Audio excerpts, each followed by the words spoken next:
Hi friends, இந்த சேனலை கண்டிப்பாக சப்ஸ்கிரைப் பண்ணுங்க. கண்டிப்பாக உங்களுக்கு யூஸ்ஃபுல்லான டிப்ஸ் நிறைய இருக்கும் உங்களுக்கு. அதனால எக்ஸ்பீரியன்ஸ்டு பிஸ்னஸ் டாக்ஸ் இது. ஸோ கண்டிப்பாக சப்ஸ்கிரைப் பண்ணுங்க. இன்னைக்கு நம்ம பார்க்க போகிறது என்னன்னா, அக்கௌண்ட் செக்ஷனில் நடக்கிற திருட்டுகளை பற்றி தான் நம்ம பார்க்க போகிறோம். அந்த அக்கௌண்ட் செக்ஷனில் எப்படி திருட்டு நடக்குன்னா, மேபி 2 சாஃப்ட்வேர் வச்சிருப்பீங்க. ஒரு சாஃப்ட்வேர் டேலியை பொறுத்தவரையில் பிரச்சனை இல்லை. டைரெக்டாக யூஓ பில்லோ ஏதோ போட்டு நீங்கள் பண்ண போகிறீங்க, ஒரிஜினலாக போயிட்டு இருக்கும். அன்அக்கௌண்ட் சாஃப்ட்வேர் மெயின்டைன் பண்ணதில் ஒரு பார்ட்டிக்கு மேபி ஒரு 1 lakh நீங்க பில் பண்றீங்க. அந்த பார்ட்டி சமயத்துக்கு அந்த சரக்கு டிஸ்பியூட் பண்றாரு. அந்த டிஸ்பியூட் பண்ணும்போது அவருக்கு என்ன ஆகுதுன்னா, அந்த 90,000 அவர் தரக்கூடிய சூழ்நிலை வருது. உடனே நீங்க போய் உங்க அக்கௌண்டன்ட்ட சொல்றீங்க.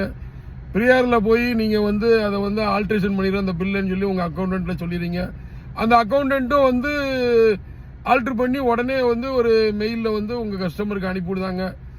ஸோ மேபி நிறைய நம்ம அக்கௌண்டன்ட் அந்த கஸ்டமரோட மிங்கிள் ஆகி இருப்பாங்க கண்டிப்பா. ஏன்னா பில்லு நம்ம உடனே அக்கௌண்ட்ல அனுப்பிட்டு இருப்போம், மெயிலில் அனுப்பிட்டு இருக்கிறதுனால. இதுல என்ன நம்ம தப்பு நடக்கும் மேபி அடுத்துன்னா, நமக்கு ஒரு 1 month கழிச்சு அப்படியே நம்ம பார்த்துட்டே இருப்போம். இதே மாதிரி பில்லை ரெகுலர்லி அரேஞ்ச் பண்ணி ஆல்டர் பண்ணி ப்ரியர்ல போய் ஆல்டர் பண்ணி உங்க கஸ்டமரோட லிங்க் பண்ணி பணத்தை உங்க கம்பெனியில் கொல்ல போற சான்ஸ் இருக்கு. ஸோ இதுல இருந்து எப்படி தப்பிக்கிறதுன்னா, ஏற்கனவே சாஃப்ட்வேர் உங்களுக்கு அன்அக்கௌண்ட் சாஃப்ட்வேர் கொடுக்கும் போது ஆல்ரெடி அவர் கொடுத்துருவாரு உங்களுக்கு. இந்த மாதிரி எதையுமே ஆல்டர் பண்ண முடியாத அளவுக்கு உள்ளது அக்கௌண்ட்டுக்கு ஒரு பாஸ்வேர்டு, உங்களுக்கு ஒரு பாஸ்வேர்டு கொடுத்துருவாரு. உங்களோட ஒரு பாஸ்வேர்டு போட்டால் தான் அந்த பில்லை ஆல்டர் பண்ணக்கூடிய சூழ்நிலை இருக்கும். நீங்க ஒரு சோம்பேறித்தனம் பட்டு அந்த பாஸ்வேர்டையும் சொல்லி அந்த அக்கௌண்டன்ட்டை பண்ண சொல்லுவீங்க. அது பெரிய தப்பு. நீங்களே தான் எதுனாலும் பில்லுல ஆல்ட்ரேஷன் பவர், அந்த சாஃப்ட்வேர்ல உள்ள ஆல்ட்ரேஷன் பவர் நீங்க தான் கண்டிப்பா வச்சுக்கணும்.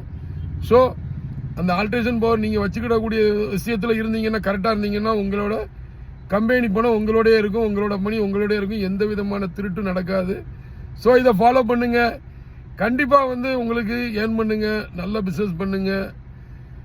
அக்கௌண்ட் செக்ஷனுக்கு உள்ளவங்க ஆல்ட்ரேஷன் பண்ண முடியாத அளவுக்கு அவங்களுக்கு ஒரு தனியா ஒரு லாக் கொடுத்துருங்க.